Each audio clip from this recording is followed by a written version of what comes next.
Et de l'espoir aujourd'hui pour les malades atteints du cancer du poumon avec des avancées majeures et cet essai clinique qui a été lancé pour créer un vaccin contre le cancer du poumon non à petites cellules grâce à l'innovation et à l'expertise de la société PDC Line Pharma. Eric Alioia, bonjour et bienvenue. Bonjour. Sur ce plateau, vous en êtes le président et directeur général et je suis ravie de vous recevoir.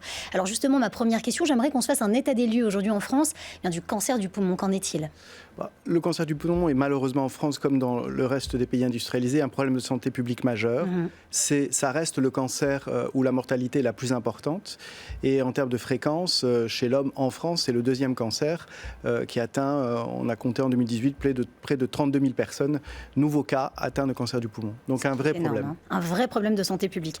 Vous travaillez de façon très pointue en ce moment sur ce qu'on appelle une nouvelle immunothérapie ciblée. Est-ce que vous pouvez nous en dire quelques mots ? Tout à fait. Alors, l'immunothérapie est l'activation du système immunitaire qui va lui-même attaquer le cancer pour le détruire. C'est l'objectif de l'immunothérapie. Nous avons ce que nous appelons un vaccin contre le cancer. Et ce vaccin ou cette plateforme vaccinale vient d'une lignée cellulaire d'un patient atteint d'une leucémie très rare, une leucémie dendritique plasmacytoïde. C'est un petit peu technique, mais ces cellules ont des capacités d'activer le système immunitaire normalement.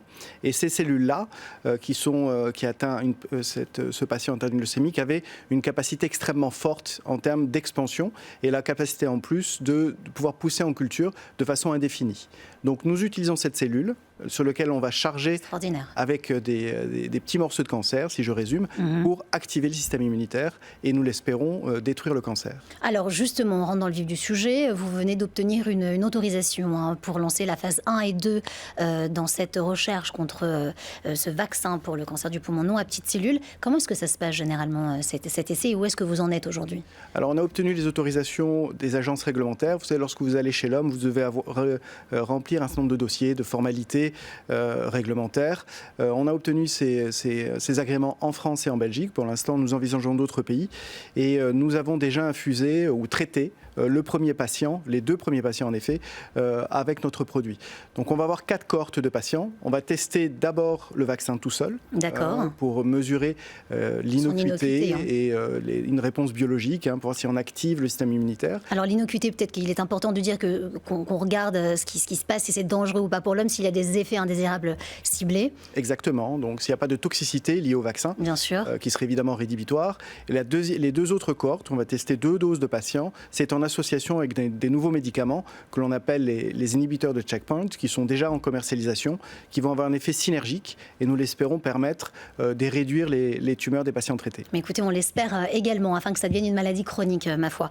Vous avez réalisé une première levée de fonds il y a peu de temps. Quelle est la suite de votre développement, logiquement, économiquement ? Alors, en effet, on a fait une levée de fonds de 20 millions d'euros à la fin de l'année dernière. On a aussi signé un accord de secret, un accord de licence avec un grand groupe coréen, LG Chem, qui nous permet en fait de financer la société pendant toute cette étude clinique sur les 62 patients.